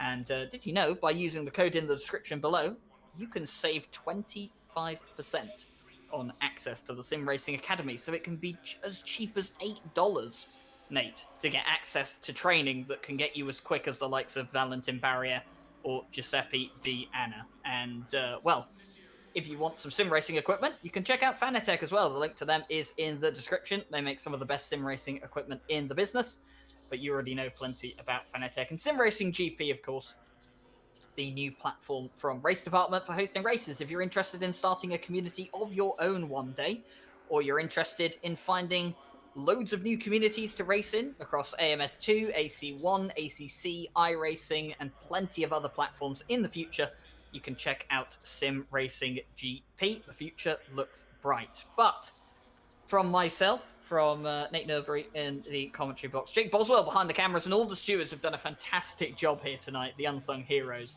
of every single race. We do bid you farewell. We'll look forward to seeing you later on in the season. We'll be back next Monday at Zolder in Belgium. But for now, enjoy the rest of your evening, and we hope you have a good week.